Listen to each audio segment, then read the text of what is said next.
Hey everybody, welcome back to the Westridge Kids YouTube channel where we do a Bible story recap video just like this to help you learn what the kids are learning, but also come alongside you as you're continuing to talk about what we're learning on Sunday at home. Maybe you missed the Sunday and you need to catch up, because here's the reminder: we're walking through the Bible in chronological order. So big news, we just finished the first book of the Bible, Genesis. It was big. We've been working on that for a number of months, but we went through God's big story of creating everything. And now we're laser focused on this one family that began with Abraham, Isaac, and Jacob. And last week we learned about one of Jacob's sons named Joseph, who went over to Egypt to be second in command. So you have to go back and watch that. That's a great story to dig into and to refresh yourself on. Right now, here we are in Exodus, the book of Exodus, chapters 1, 2, 3, and 4. Chapters 1 through 4. And we're going to learn about this guy, Moses. Now, some of these things maybe you've heard before. Some of these things maybe you have not heard before. One of the big takeaways we're going to grab from this is just that God keeps his promises and he never forgets about his people. And guess what? His people is us. So let's dig on in. Now, Moses was born into a culture that hated his people, all right? The Israelites, who were descendants of Jacob. And if you remember, Jacob's name was changed to Israel. And that's why we call these people the Israelites, all right? Jacob was called Israel, and now all these people that came under him in that same family are called the Israelites, all right? So the Israelites had set up their home in Egypt when this big famine forced them to seek out food. So here we are hundreds of years later. Jacob, Joseph, all his brothers, they've died. The old Pharaoh that loved Joseph had also died. And now here we are hundreds of years later, and the Israelites have become so numerous that the new Pharaoh felt threatened and forced them into slavery. But the Israelite families still grew. They flourished, right? Pharaoh started this unimaginable method of population control, all right? So he wanted to kill all the baby boys. Now, I was looking in the prop room a few minutes ago for all my props of babies.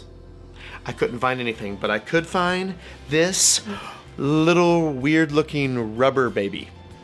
I don't know where this baby has come from, and it's very odd, but I can't find any of my normal babies I might use for a story, like when it's time to talk about Jesus in the manger. But right now I have this tiny little rubber baby. Hello. If it's yours and you lost it, let me know, because I don't know why we have this. But for today's story, we have this tiny little rubber baby. Now, the Pharaoh said, kill all the baby boys. All right. Around this time, a woman gave birth to a son. She hid him as long as she could. We all know babies cry a little, right? And then she put him in a basket and set it along the banks of the river, the Nile River. All right. So the baby's older sister, Miriam, stayed nearby and watched the basket that the baby was floating in, all right? So soon Pharaoh's daughter went to the river. She found a baby in a basket. She felt sorry for the baby, but wanted a son of her own. So she took this baby to be her son. The princess named the baby, you guessed it, Moses, all right? There's a neat twist to the story where Moses' mom gets to take care of Moses. That's worth going back and revisiting in Exodus chapter 2, just to kind of remind yourself of it. It's so good. All right, so when Moses grew up, he saw an Egyptian man mistreating an Israelite man. So Moses killed the Egyptian, all right? Pharaoh found out what Moses did, and he was angry. So Moses fled Egypt. Here I go, I'm leaving Egypt. He was much bigger than this rubber baby. Here I go, I'm going to Egypt, or I'm fleeing Egypt. Flee. Fleas! Ah, itchy fleas! It's hard not to look at. You just get a closer look at that. Okay, anyway. It's that rubber baby over there, okay? So once Moses fled Egypt, he's kind of out on his own. He worked as a shepherd in Midian for many years. Moses got married, started a family. Still, the Israelite people in Egypt were miserable. And they cried out to God. God heard them. So they cried out to God. God heard them. They prayed to God. God heard them. I wonder if we can remember that when we pray to God, He hears us. It doesn't bounce off the ceiling and back. Anyway, stopping there. God planned to help His people. So one day Moses saw a burning bush. The bush was not burning up, it was just on fire. Suddenly God called out from the bush in Exodus chapter 3, verse 4. All right? So God calls out from the bush, Moses, Moses. Moses replies, here I am.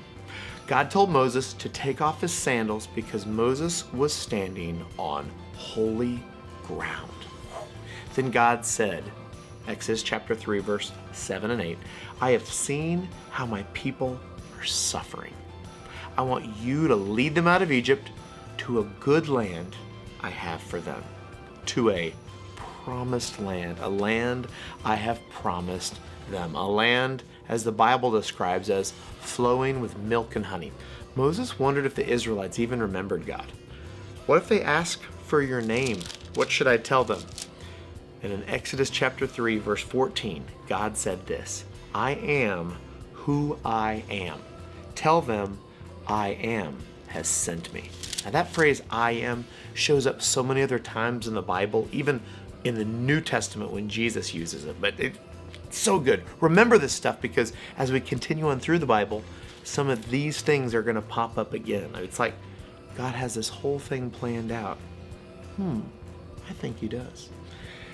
Moses said, what if they don't believe me? So God gave Moses 3 miraculous signs to prove that God had appeared to him.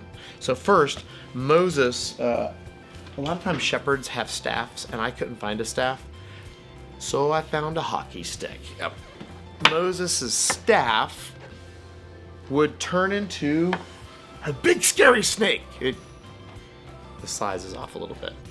Moses' staff would turn into a snake. Much better. And that's a pretty cool miraculous sign. Stay tuned to find out what happens. Also, his hands would become diseased and then healed. And then water from the river would turn into blood. Those are 3 miraculous signs he could show people to prove that God actually did talk to him. So Moses still made excuses. He was like, please send someone else, God. Now God was getting a bit angry, but God agreed to send Moses' brother Aaron with him. So Moses went to Egypt.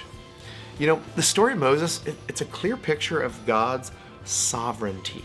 You need to Google that word, all right? It can't be replaced with any other word. God's sovereignty, man, He's in charge of everything. He knows what's going on all the time with everyone and is working for His glory. So maybe teach that word to your kids. And sometimes the most basic and important fact about God is that He exists. He always has, He always will exist. God doesn't change. God revealed to Moses who He is so that the people would trust Him. Help your kids understand that God rescued Moses to deliver His people from captivity. Emphasize how the calling of Moses points to a greater calling and even a greater rescue than just the Israelites. This is the calling of Jesus to leave heaven, to come to earth, to save God's created people from their sins. That is you and that is me. That is the bigger story of the Bible. It's all about Jesus. You guys are awesome. Thank you for joining us, and we will see you next week. Peace out. Subscribe, like, forward it to somebody else. Maybe leave a comment. Do your thing. We'll see you soon. Goodbye.